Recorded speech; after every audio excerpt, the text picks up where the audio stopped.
Good afternoon, Redhawks. Adam Bunting here with Stacy Chadwell, and we are going to be getting to know Stacy a bit this afternoon and learning more about our fall theatrical production.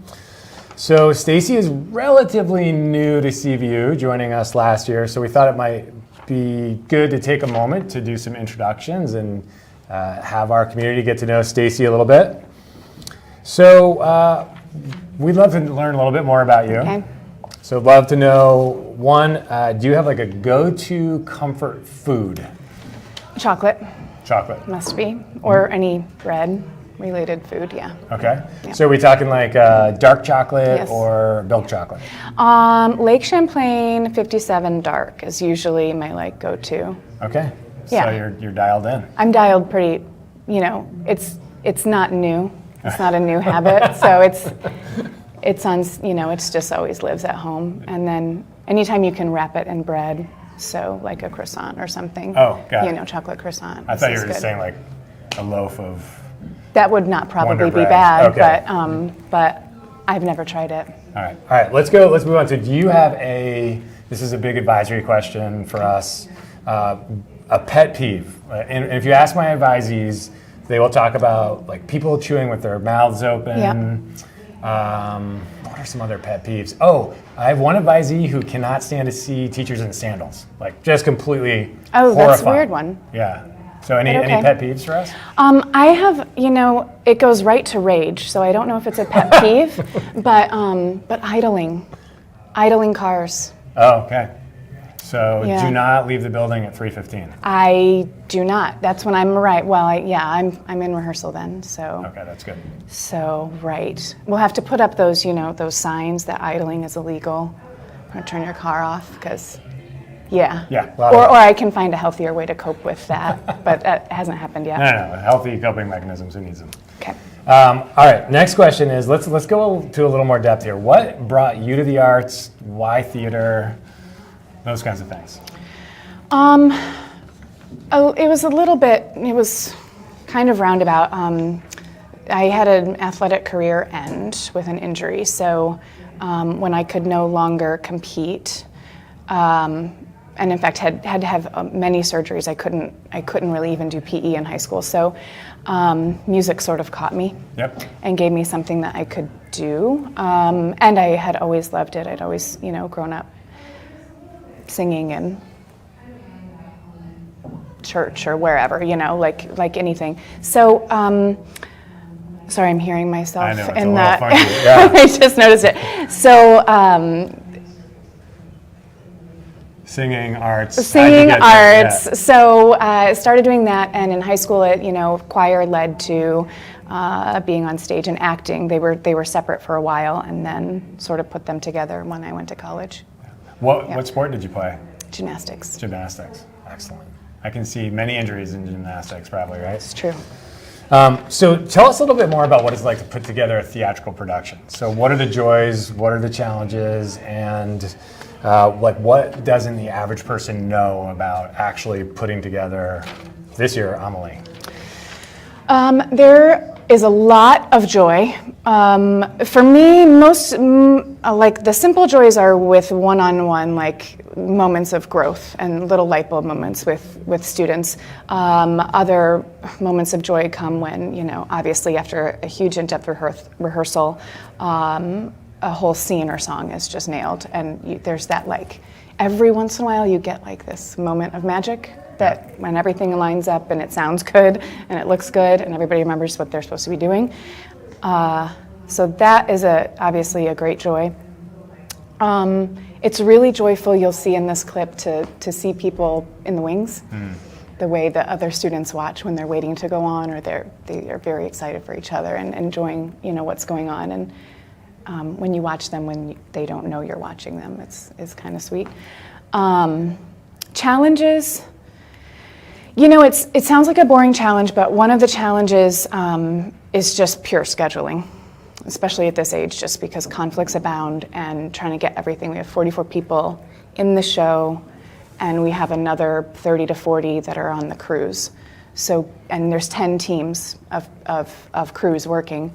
So sort of spinning all of those plates and getting things to all land at the same time is a challenge, but it's also a joy when it works. Yeah.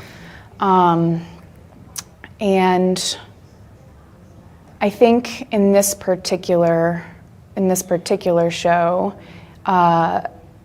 some of the stuff that we're dealing with is trauma and grief-related trauma and sort of breaking cycles, and we'll maybe get into that a little later, but it's been really nice to see what students are bringing to the table with that sort of subject matter. So what would you, if you had to talk to yourself when you were in gymnastics before you got into the arts, what might you not have known about putting together a production, or what advice would you give to yourself? What I would not have known maybe is how similar the end result ends up being, because I think in both, in anything that we do, that when there's a performance aspect, you train, you develop habits, you hone skills and crafts, and then it's all for this moment of, now can I be present and surrender everything and just trust the muscle memory, trust the preparation, and interact with my environment in a totally present way. So that's what I might not have known maybe going into it. That's similar. I think what I also, that it's accessible. That it's accessible, that you start where you are, and that it's really enjoyable. That it's, there's... I think I see what you're saying. Like, you maybe don't foresee the final product at the beginning, but you can get there. Yeah. And it's that work together that makes that happen. That's cool. So how do you, I'm going to look straight at the camera right now, because I'm going to talk about me and Dancing with the Stars. No, I'm not going to do that. But I did do it before. Anyway, I Danced with the Stars. I was a star. Yeah. Anyway, I'm not making this about me. But I was terrified to publicly... Yeah. I thought, oh my gosh, I'm going to forget. And it's one dance I had to do for like 2 minutes and 43 seconds. Yeah.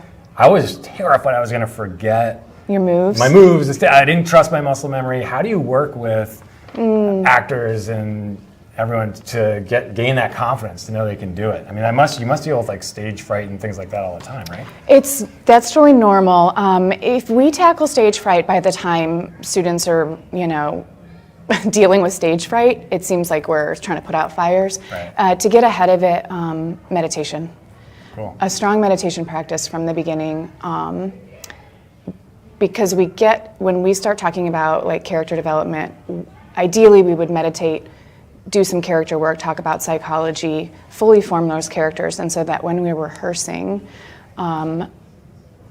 you're putting it into this like level of consciousness within yourself that it just feels very intuitive, because you're adding movement with the line, with the music, whatever. And we know with music too, especially with sung music, it unites both hemispheres. So we know that it's much easier to remember your ABCs when you sing it, or like this is how we learn. And maybe with dancing, there wasn't a vocal component. Yeah. But I think that's part of what can be helpful, whether they know it or not. You're probably glad there wasn't a vocal component. But if you want to, you haven't had voice lessons. Do you want to walk me through like a little warm up right now? We could do it on camera. Oh, you want to? Like, is this like Mr. Brownell who does this, or should we try something right now? Mr. Brownell in this environment is the music director. Okay. But I'm a director here, but I'm just a voice teacher most of the time. So give me like one lecture one, like something like me, me, me, me, me, me, me, me, me. Can you do that? I'm so embarrassed. I'm freaking out right now. Well, you brought this on yourself. Okay. Okay. Can you just go whoo? So you're not tone deaf. Okay. All right.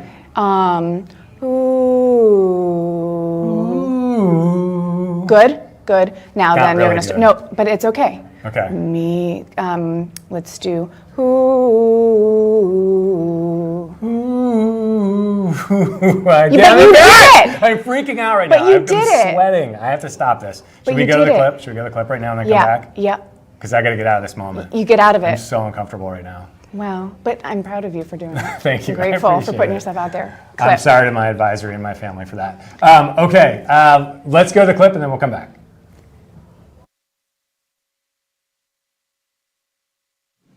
Hi, I'm here at the rehearsal for the fall school musical Amelie, where they're just through that door rehearsing the opening number of the show. I'm here to give you a backstage view of everything that goes into putting these school productions on.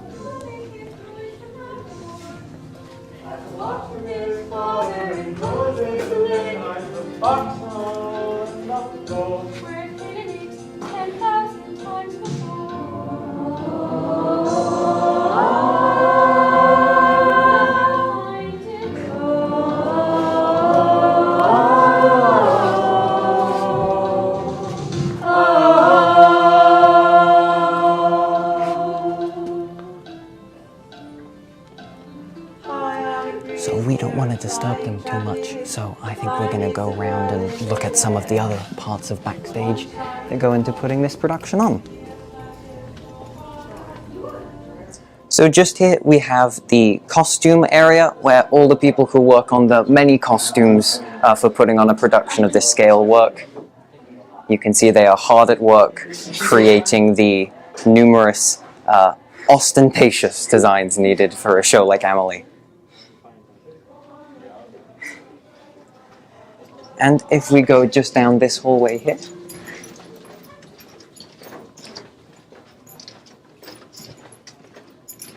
we can get a glimpse at where the props are stored for the show. There aren't too many at the moment because the show is still early in production, but these shelves will soon be full of many, many, many things, as well as many signs informing actors not to touch any of it. We can now go around and get another view at the rehearsal and what's going on stage.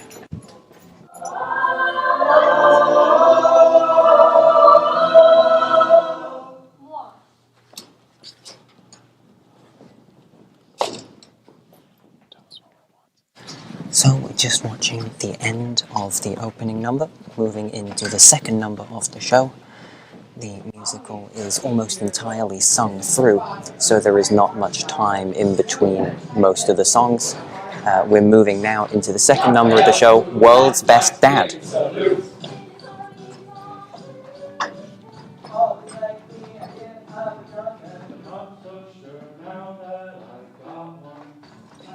So now we're headed further backstage into the band room to take a look at what the pit band is doing to get ready for, well, the show. Just through this door, they are hard at work, honing their craft.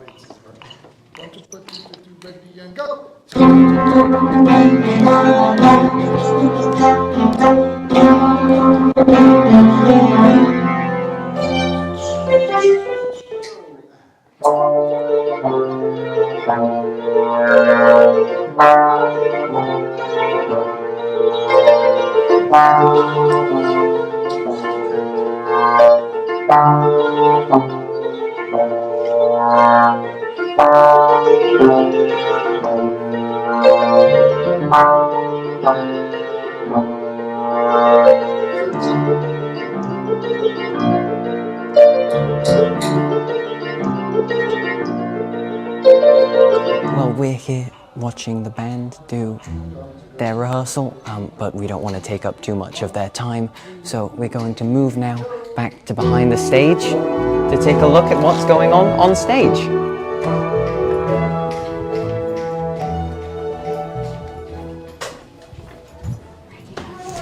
Seems that have just finished rehearsing and they're now going through notes for the rehearsal. A very important process of rehearsing, obviously, the bit where they improve upon it. So now we'll take a look at the chorus room where all of our music rehearsals happen. Just through here. You can see some disassembled set pieces. These are also slowly being worked upon.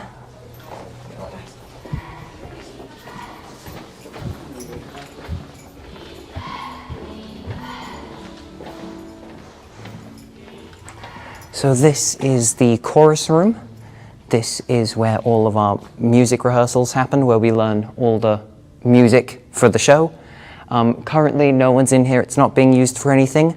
But when there is a music rehearsal going on, you'll see chairs upon chairs of about 50 performers or so, all sitting and, well, trying their best to sing all the parts.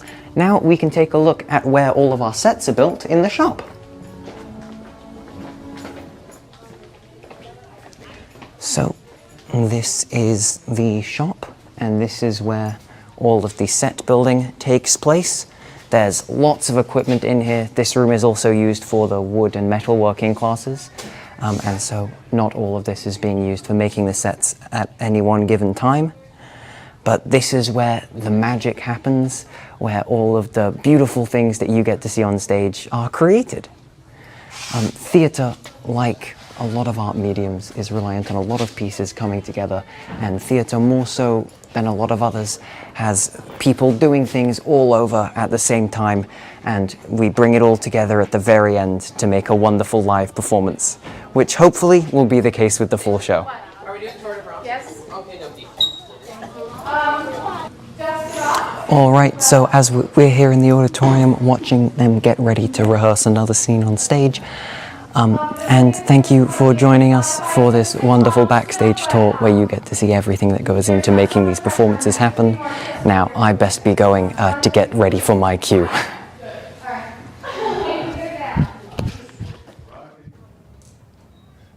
All right, we are live and back in the studio. I want to give a little shout out here to Stacy because while we are speaking, in the background, we are listening to Advisory 114. 114. Mm-hmm. And we are hearing ourselves speaking as we're talking. So CVU show, folks, I don't know how you do it every week. It's hard. We gotta soundproof this room. We're going to soundproof this room, but we also know if they're not listening. So it's That makes us feel a little better. Okay. Frankie, how awesome is Frankie? Delightful. I would like to just kind of hang out with Frankie. I mean, that would be Everybody strange. does. I wouldn't do that, but you know, like I could spend some time, like I want to follow him around CVU with the camera all the time.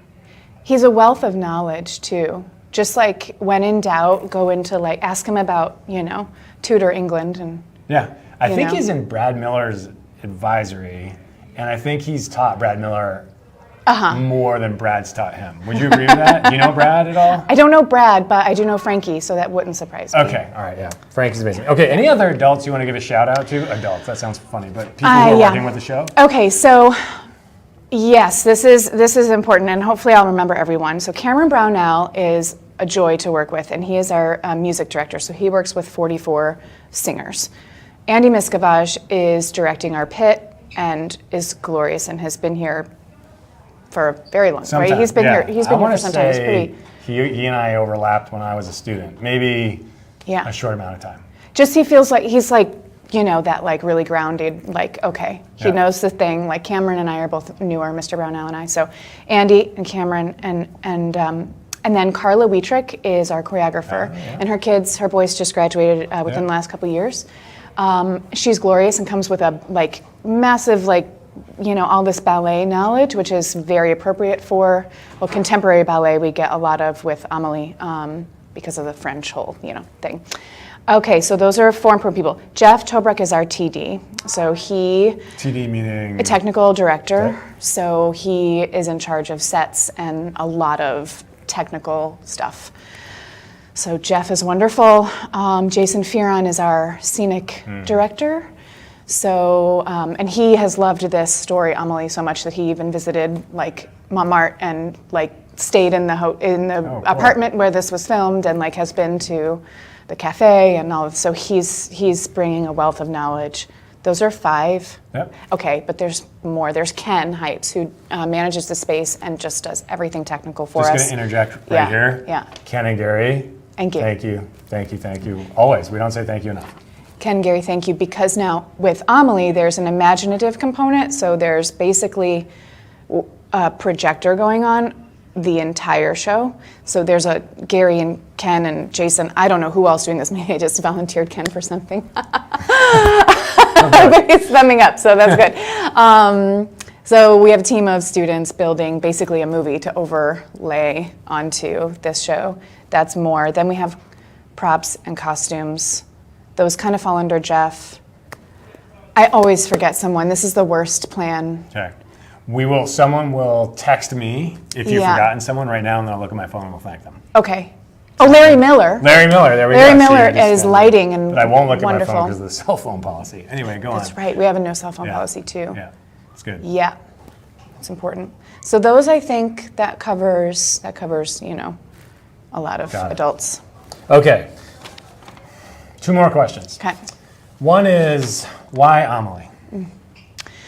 You know what? You asked a question earlier about why the arts, and actually, this is a film. It was a French film that came out when I was in high school, and it was so inspiring and creative and artistic. And I just remember feeling like, how does somebody do that? It moved my heart. It moved my mind. So this show was a big, it was pretty pivotal for me going into college.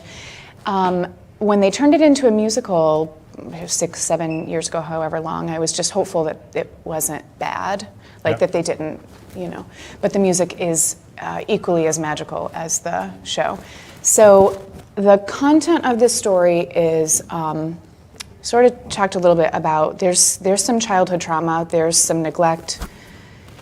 Basically, it's about everybody's carrying something, everybody's carrying suffering, and I've been teaching for 15 years, and it seems like there's a trend to be defined by our suffering or identify with it, and what we watch Amelie do, and then what she does for her community is we watch how that is broken and how healing happens through altruism. She does kind things for other people, through anonymity. She's not, seeking any light on herself. And basically, it's just sort of like it's very charming, it's whimsical, it's imaginative, it's light, but underneath that are some pretty valid issues that happen. So when we have trauma, what that leads to, and when we isolate as adults, as our brains continue to form, and how that challenges human connection, and how she, comes out of that. I think it's, especially coming out of a worldwide pandemic, it seemed like an appropriate message. I appreciate that, and I feel like as a principal, sometimes I'm thinking about a message that I want our students to hear. The idea, I think there's a lot of times in our lives, and particularly in our adolescence, where we're walking around and we're like, oh, that person's happy, that person's happy, that person's happy. Why am I the only one who can't seem to access that happiness right now? And I think we forget that that's part of the human experience, and just to reach out. I don't know, to reach out to others in this community. I can't say it enough. So anyway, I'm right there with you. Yeah. All right, so how do we, and this is the last question, how do we honor the work that everyone has put into, how would a student honor the work of those who are in the theatrical production this fall? What's the best way to do that? I mean, the easiest way to do that, obviously, is to come see it. I think, though, even just quietly supporting, or